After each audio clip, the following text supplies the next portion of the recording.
What is personal branding and how does it affect your career? These are questions which I normally find being asked by my career coaching clients. When you get into this session, because they are very intense, and the issue of branding and how to position yourself, it comes out one way or another. So today I want us to address the issue of personal branding and its relevance in your career. And if you have more than 2 years of experience, this is something that should interest you because it's really key for you making progress in your career. So in a nutshell, and the simplest way to define personal branding is what reputation do you have at the workplace? It's as simple as that. What reputation do you have? And it could be how your colleagues perceive you. It could be how your boss perceives you. It could be how your customers, how your suppliers perceive you. Now, the interesting thing is, when it comes to our reputation, many of us, we are not in charge.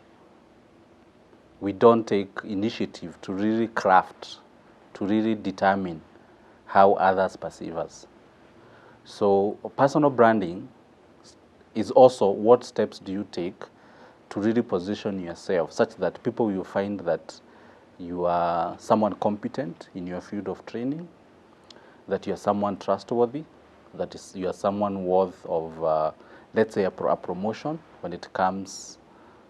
when the organization wants to promote someone, say in your department or at your level. So all those areas. So then what steps can you take to then build your reputation? Just like a big corporate, you have to know what you're good at. And that's the foundation of personal branding. What reputation do you want to have and in what certain area?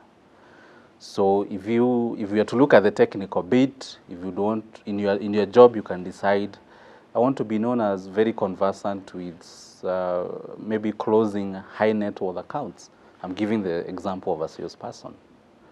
If it's, say, an accountant, you can be seen as this person who's very good at reporting. So people get to know you for that. They say, if you have an issue with reports, if you have an issue with generating financial statements, consider Paminas because it's really good at that. So that's the reputation you have.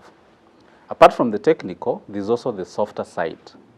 There are people who at the office level, they are known as, team players.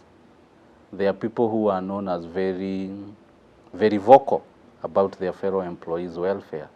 There are people who are also known as jokers. If you want to have a good time, go and drop at someone's desk because they'll give you jokes.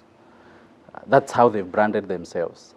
They may not be aware, or they may be aware, but that's how other people perceive them.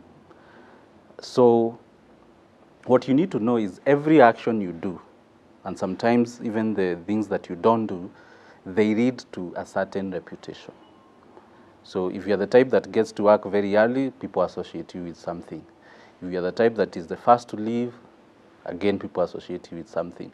If the quality of your work is not up to par, people associate you with something. So, and a lot of time I tell people, the only time the CV is relevant is when you're being hired. And think about it. If you're working for this organization, the minute they interview you for this position, they give you a letter of employment, your CV does not matter anymore. What matters now is the reputation that you cultivate, what people think of you. So at the end of the day, if you're not really keen on the kind of reputation you have, it's very easy for you to lose out. And also personal branding also helps you with building your networks. Because if people perceive you as one of them, if people perceive you in a certain way, it's very easy to associate with you. So for example, if I've branded myself as this kind of a person who, after work, I'm all for grabbing a drink, someone who's happy with the outdoors or something like that, it will be very easy to attract someone who has a similar mindset. If I'm all into books, if I'm all into discovering new things, again, I'll attract such kind of a person. So personal branding, it really goes deeper, and it's something I would wish all of us really took a keen interest in. So to learn more about this and other tips, please subscribe and also visit our website.